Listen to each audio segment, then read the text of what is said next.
ہمارا آج کے خطبہ جمعۃ المبارک میں موضوع سخن ہے علم غیب مصطفیٰ صلی اللہ علیہ وآلہ وسلم۔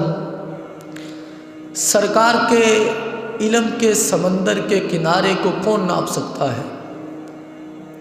کہ جو دینے والا پروردگار ہے اور لینے والے مصطفیٰ علیہ الصلاۃ والسلام ہے۔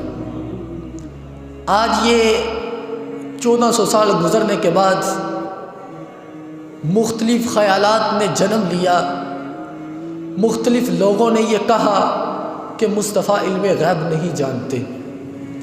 ہم ان سے کہنا چاہتے ہیں امت کے یہ بحث کرنے کا مسئلہ نہیں ہے کہ مصطفیٰ کو اللہ نے کتنا علم دیا اور کتنا علم غیب دیا، یہ امت کے بحث کرنے کا مسئلہ نہیں ہے۔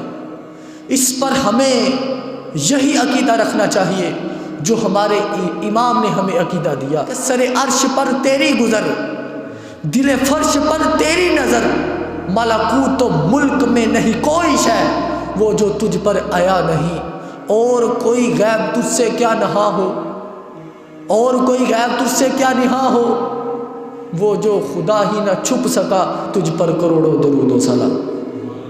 اس لیے اللہ تبارک و تعالیٰ کے بہت سے رازوں میں سے ایک راز علم غیب مصطفیٰ ہے، اور اللہ تبارک و تعالیٰ نے جو مصطفیٰ کو معجزے دیے، سب معجزوں میں سے سب سے بڑا معجزہ علم غیب مصطفیٰ ہے۔ آج یہ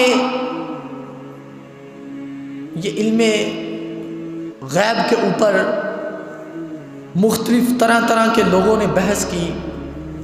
کچھ تو سرے سے انکار ہی کرتے ہیں کہ مصطفیٰ علیہ الصلاۃ والسلام کو علم غیب ہے ہی نہیں۔ کچھ کا یہ نظریہ ہے، وہ کہتے ہیں کہ مصطفیٰ کو علم غیب ہے لیکن اتنا ہے اتنا نہیں، حد بیان کرتے ہیں۔ ہم ان کو بتانا چاہتے ہیں یہ ہمارے بحث کرنے کا مسئلہ نہیں۔ صحابہ کرام علیہم رضوان نے اس مسئلے پر بحث نہیں کی کہ مصطفیٰ کو علم غیب تھا کہ نہیں تھا۔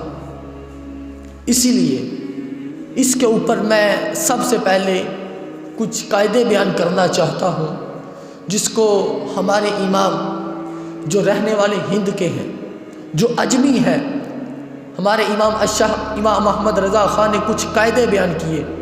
انہوں نے حرمین شریفین میں ایک کتاب لکھی، 8 گھنٹے میں وہ کتاب لکھی، اور عربی زبان میں لکھی۔ الدولۃ المکیہ میں شاہ مکہ کے سامنے اعلیٰ حضرت سے سوال ہوا علم غیب مصطفیٰ پر کہ آپ اس پر کیا کہتے ہیں۔ اعلیٰ حضرت نے فرمایا اس سے پہلے میں کچھ قاعدے وضع کرنا چاہتا ہوں۔ ان قاعدوں میں سے سب سے پہلا قاعدہ آپ نے یہ بیان کیا کہ میں مصطفیٰ کے علم ذاتی کا قائل نہیں ہوں۔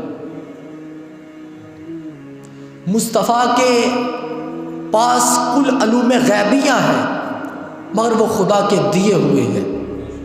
جو آپ نے آیت پیش کرنی ہے اس میں علم غیب کے ہونے پر نفی نہ ہو، بلکہ علم غیب کے دیے جانے پر نفی ہو کہ اللہ نے مصطفیٰ کو علم غیب دیا کہ نہیں دیا، اس پر نفی ہو، ہونے پر نفی نہ ہو۔ یہی ہم علم عطائی مانتے ہیں۔ علم عطائی کا یہی معنی ہے کہ اللہ نے مصطفیٰ کو علم غیب عطا کیا۔ قربان جائیں، پہلے ہی قدم سے دشمن اکھڑ جائے گا۔ پورے قرآن سے کوئی دلیل لا سکتا ہی نہیں ہے کہ اللہ تبارک و تعالیٰ علم غیب دے سکتا نہیں۔ یہ تو مل سکتا ہے، علم غیب نہ ہونے پر تو دلیل مل سکتی ہے، لیکن دیے جانے پر دلیل نہیں مل سکتے کہ نہیں دے سکتا۔ سب سے پہلے یہ قاعدہ وضع کیا۔ اس کے بعد اللہ حضرت نے دوسرا قاعدہ وضع کیا، اور کیا فرماتے ہیں؟ الدولۃ المکیہ میں آپ فرماتے ہیں کہ آپ نے جو دلیل پیش کرنی ہے، آپ نے جو آیت پیش کرنی ہے، اس میں ایک معنی سے زیادہ کا احتمال نہ ہو۔ کیوں؟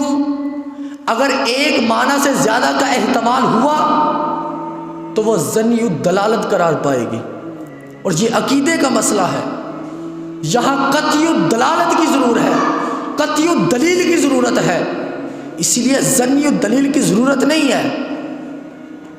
دوسرا قاعدہ یہ وضع کیا، اب کون بیان کر سکتا ہے پورے قرآن میں، کون بیان کر سکتا ہے کہ اللہ تبارک و تعالی علم غیب دے سکتا نہیں؟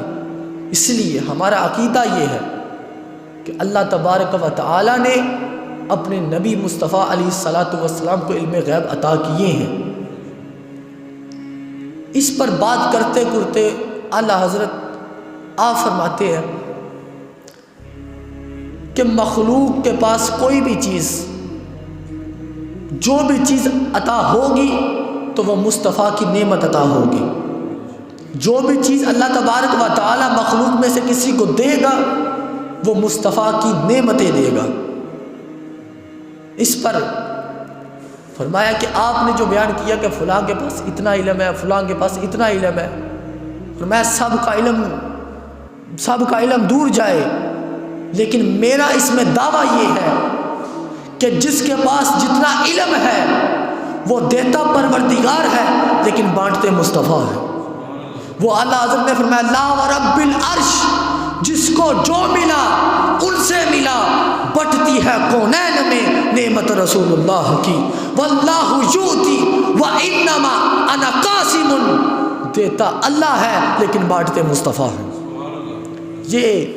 یہ سب سے پہلے قاعدہ وضع کیا، اس پر کوئی بھی یہ دلیل پیش نہیں کر سکتا، پورے قرآن میں یہ کوئی بیان کر سکتا ہی نہیں ہے کہ اللہ علم غیب دے سکتا نہیں ہے۔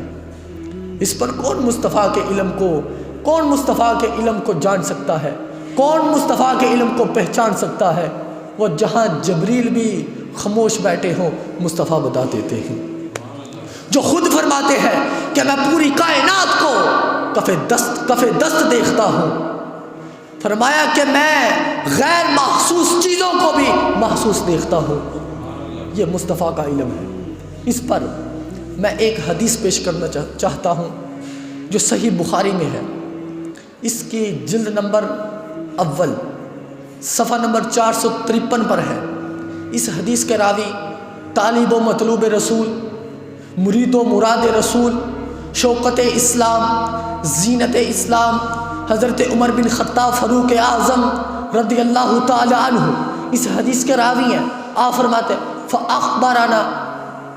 فأخبرنا من بدائع الخلق حتى دخل أهل الجنة منازلهم وأهل النار منازلهم۔ سیدنا عمر فاروق رضی اللہ تعالیٰ عنہ فرماتے ہیں کہ مصطفیٰ نے ہمیں خبر دی، اور کتنی دی؟ جب سے اللہ تبارک و تعالیٰ نے مخلوق کی بنیاد رکھی، یہاں سے لے کر مصطفیٰ نے ہمیں خبر دی جب سے اللہ تبارک و تعالیٰ نے مخلوق کی بنیاد رکھی۔ اور کہاں تک بتایا؟ سارے جنتیوں میں سے سب سے آخری بندہ جو جنت میں داخل نہ ہو جائے، اس وقت تک مصطفیٰ نے ہمیں خبر دی، اور دوزخیوں میں سے جو سب سے آخری بندہ دوزخ میں نہ چلا جائے اتنی ہمیں خبر دی۔ آخری بندہ جو جنت میں جائے گا، آخری بندہ جو دوزخ میں جائے گا، اتنی ہمیں مصطفیٰ نے خبر دی۔ اور فرمایا صرف یہ خبر نہیں دی، حتی دخل اہل الجنت منازلہم و اہل النار منازلہم، یہاں تک کہ جنتیوں میں جو جنت میں جائے گا ان کا ٹھکانہ بھی بتا دیا کہ اس کا جنت میں ٹھکانہ کہاں ہوگا، اور دوزخیوں کا ٹھکانہ بھی بتا دیا کہ ان کا ٹھکانہ کہاں ہوگا۔ یہاں تو حد بتائی کہ کتنا مصطفیٰ نے ہمیں بتایا۔ آؤ ایک اور حدیث سنو جہاں حد نہیں بیان فرمائی۔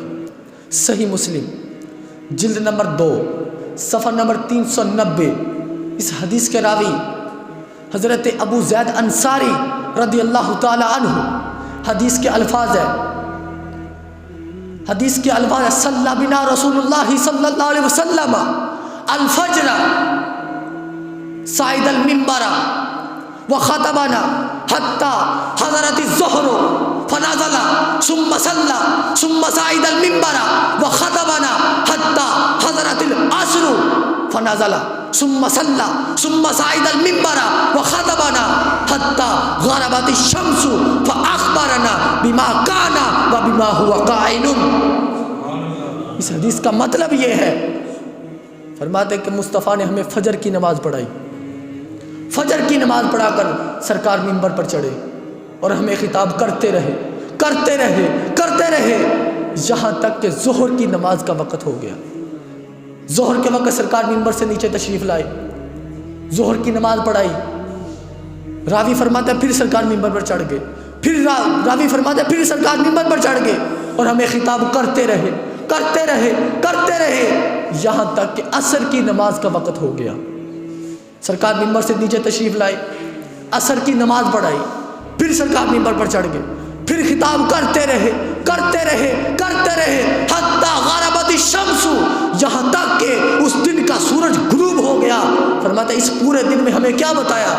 فاخبرنا بما کان وبما هو قائل، فرمایا اس دن میں ہمیں کیا بتایا؟ فرمایا جو کچھ ہو چکا تھا اس کی بھی خبر دے دی، جو کچھ ہونے والا ہے اس کی بھی خبر دے دی، الی قیامت تک جو ہونے والا ہے بلکہ نہیں اس کے بعد کی بھی خبر دے دی، جو اس کے بعد ہونا ہے اس کی بھی خبر دے دی، اس میں حد نہیں بیان کی۔ فرمایا جو کچھ ہو چکا ہے اس کی بھی ہمیں خبر دی، جو کچھ ہونے والا ہے اس کی بھی ہمیں مصطفیٰ نے خبر دے دی۔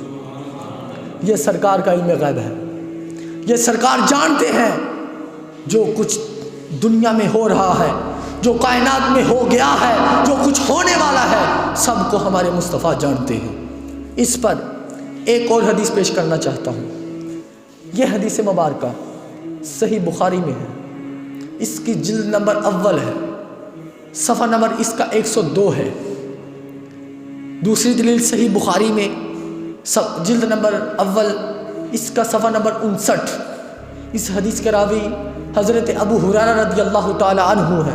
آپ فرماتے ہیں ان ابی ہریرہ رضی اللہ تعالی عنہ ان رسول اللہ صلی اللہ علیہ وسلم قال هل ترون قبلتي ها هنا فوالله ما يخفى علي ركوعكم ولا خشوعكم واني لا اراكم من وراء ظهري۔ حدیث کا مطلب یہ ہے، راوی حضرت ابو ہریرہ رضی اللہ تعالیٰ عنہ فرماتے ہیں کہ سرکار نماز پڑھا رہے تھے، آخری صف میں سے کسی صحابی نے غلطی کی۔ جب مصطفیٰ نے نماز پڑھائی، نماز پڑھانے کے بعد مصطفیٰ نے اپنا چہرہ مبارک غلاموں کی طرف کیا اور ارشاد فرمایا، اے میرے غلاموں، تم کیا سمجھتے ہو کہ میں جو آگے دیکھتا ہوں پیچھے نہیں دیکھتا؟ فرمایا جس طرح میں آگے دیکھتا ہوں اس طرح میں پیچھے بھی دیکھتا ہوں۔ آج لوگ بیان کرتے ہیں، آج کل کے کھرانٹ ملا یہ بیان کرتے ہیں کہ مصطفیٰ کو دیوار کے پیچھے کا پتہ نہیں۔ مصطفیٰ فرماتے ہیں کہ جس طرح میں آگے دیکھتا ہوں اسی طرح میں پیچھے بھی دیکھتا ہوں۔ آگے قسم اٹھا کر کہا فواللہ ما یخفی علی رکوعکم ولا خشوعکم، فرمایا اللہ کی قسم نہ تمہارے رکوع مجھ سے پوشیدہ ہے نہ تمہارے دل کی حالت مجھ سے پوشیدہ ہے۔ خشوع کہتے ہیں دل کی حالت کو۔ فرمایا میں تمہارے دلوں کے رازوں کو بھی جانتا ہوں، جس طرح میں آگے دیکھتا ہوں اسی طرح میں پیچھے بھی دیکھتا ہوں۔